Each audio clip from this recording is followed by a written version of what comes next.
Assalamualaikum warahmatullahi wabarakatuh. Perkenalkan, nama saya Rigo Ramadhani, NIM 200-119 dari kelas TPA. Di sini saya akan mempresentasikan lumpur pemboran atau drilling fluid dari mata kuliah Teknik Pengeboran 1.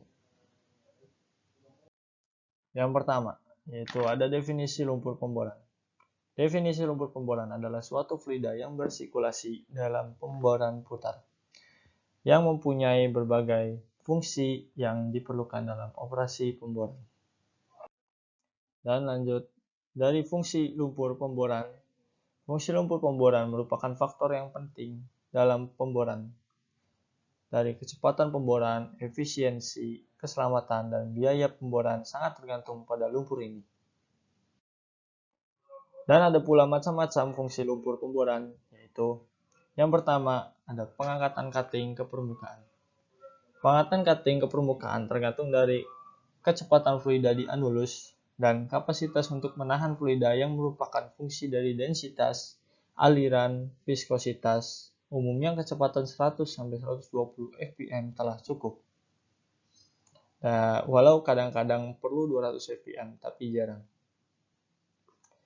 Dan yang kedua ada mendinginkan dan melumas bit dan drill string.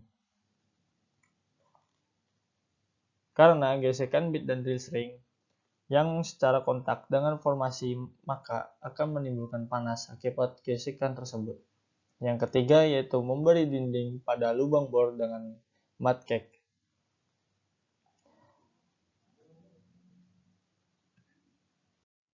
Pembentukan mud cake ini akan menyebabkan tertahannya aliran fluida masuk ke formasi untuk selanjutnya.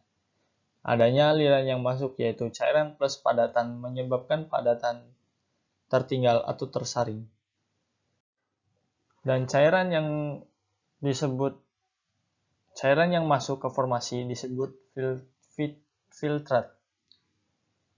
Sifat wall building ini dapat diperbaiki dengan penambahan, yaitu sifat colloid, drilling mud dengan bentonite, dan memberi zat kimia untuk memperbaiki distribusi zat padat dalam lumpur, misalnya starch, CMC, dan sipan yang dapat mengurangi filter loss dan memperkuat mud cake. Dan selanjutnya yaitu ada sifat fisik lumpur pemboran. Sifat fisik lumpur pemboran, komposisi dan sifat-sifat lumpur sangat berpengaruh pada pemboran, perencanaan, casing, drilling rate, dan completion dipengaruhi oleh lumpur yang digunakan saat itu. Misalnya ada daerah batuan lunak, pengontrolan sifat-sifat lumpur sangat diperlukan, tetapi di daerah batuan keras sifat-sifat ini tidak terlalu kritis, sehingga air biasa pun kadang-kadang dapat digunakan. Dan ada pula densitas dan sand content. Densitas lumpur sangat besar peranannya dalam menentukan berhasil tidaknya suatu operasi pemboran, sehingga perlu diperhatikan sifat-sifat dari lumpur tersebut seperti densitas, viskositas, gel strength, atau filtration loss. Densitas lumpur bor merupakan salah satu sifat lumpur yang sangat penting karena peranannya berhubungan langsung dengan fungsi lumpur bor sebagai pengimbang tekanan formasi. Lumpur dengan densitas yang terlalu besar akan menyebabkan lumpur hilang ke formasi atau loss circulation. Sedang densitas yang terlalu kecil akan menyebabkan kick. Dan ada pula yaitu sand content. Tersampurnya serpihan-serpihan formasi atau cutting ke dalam lumpur pemboran akan dapat membawa pengaruh pada operasi pemboran. Serpihan pemboran yang biasanya berupa pasir dapat mempengaruhi karakteristik lumpur yang disirkulasikan. Dalam hal ini, akan menambah densitas lumpur yang telah mengalami sirkulasi.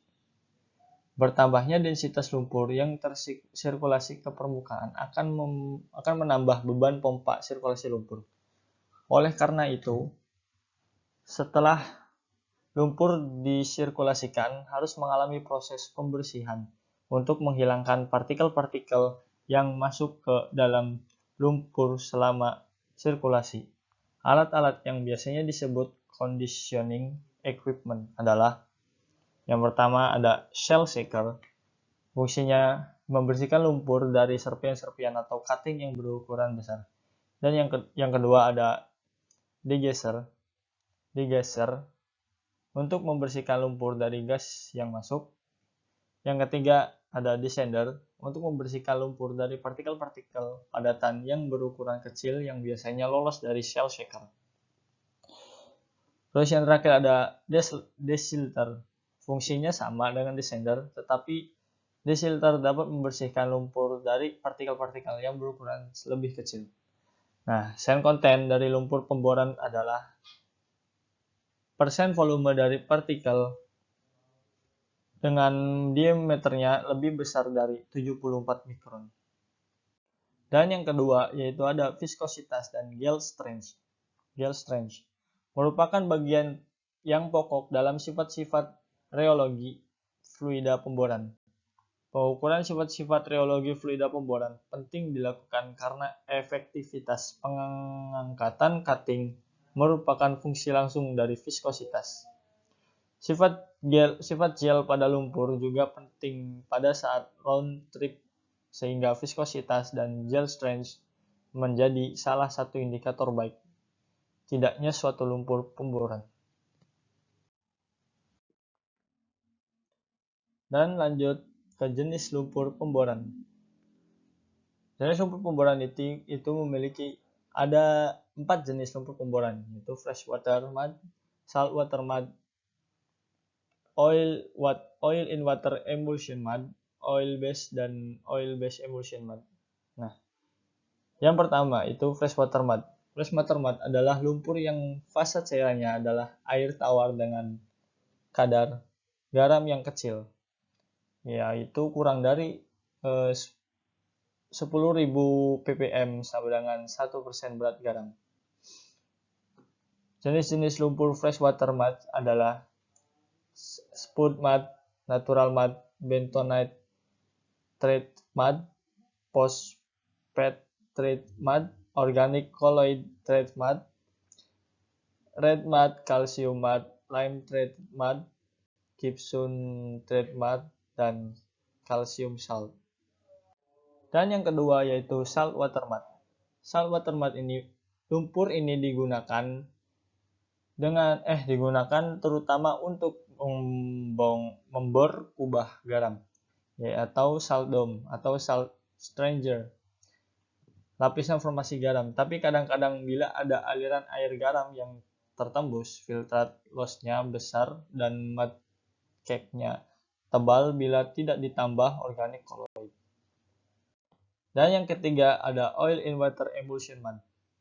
Jenis lumpur ini adalah lumpur dasar yang ditambah minyak mentah atau minyak solar kira-kira 15%. Lumpur ini banyak digunakan pada waktu sekarang, terutama pada pengeboran berarah directional drilling. Pada lumpur ini, minyak merupakan fasa terbesar dan air merupakan fasa kontinu. Jika pembuatannya baik, filtratnya hanya air sebagai dasar, dapat dipakai fresh maupun salt water mud. Dan lanjut yang keempat. Yang keempat yaitu ada oil based dan oil based emulsion mud. Lumpur ini mengandung minyak sebagai fasa kontinunya. Komposisinya diatur agar kadar air rendah, ya 3% sampai 5%. Volume tidak sensitif terhadap kontaminan. Berguna untuk well completion, workover maupun melepaskan pipa terjepit. Karena filtratnya minyak, lumpur tidak reaktif terhadap shell atau clay. Kerugian dari lumpur ini adalah pengontrolan dan penjagaan terhadap bahaya api.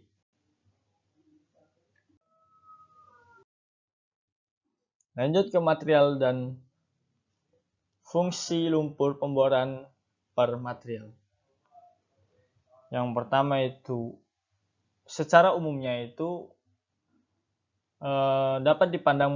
lumpur pemboran dapat dipandang mempunyai 4 komponen atau fase, yaitu yang pertama ada fase cair. Fase cair yaitu 75% lumpur pemboran menggunakan air. Istilah oil base digunakan bila minyaknya lebih dari 95%. Yang kedua yaitu reaktif solid, yaitu padatan yang bereaksi dengan air membentuk koloid. Dalam hal ini, clay air tawar seperti bentonit mengisap air tawar dan membentuk lumpur. Terus yang ketiga ada inert solid. Zat padat yang tak bereaksi ini dapat berupa barit yang digunakan untuk menaikkan densitas lumpur. Selain itu juga berasal dari formasi-formasi yang dibor dan terbawa lumpur, seperti chert, pasir atau clay non-swelling, sehingga akan menyebabkan abrasi atau kerusakan pompa. Terus yang terakhir yaitu fase kimia. Fase kimia merupakan bagian dari sistem yang digunakan untuk mengontrol sifat-sifat lumpur. Misalnya, dalam dispersion menyebarkan partikel-partikel clay atau flocculation, pengumpulan partikel-partikel clay. Efeknya terutama tertuju pada koloid atau pada koloid clay yang bersangkutan. Zat-zat kimia yang mendispersi, menurunkan viskositas atau mengencerkan, misalnya quebracho, fosfat, sodium tanat, dan lain-lain. Sedangkan zat-zat kimia untuk menaikkan viskositas, misalnya CMC, starch, dan beberapa senyawa polimer. Ya, cukup sekian presentasi dari saya. Kurang lebihnya mohon maaf. Wabillahi taufiq wal hidayah. Wassalamualaikum warahmatullahi wabarakatuh. Terima kasih.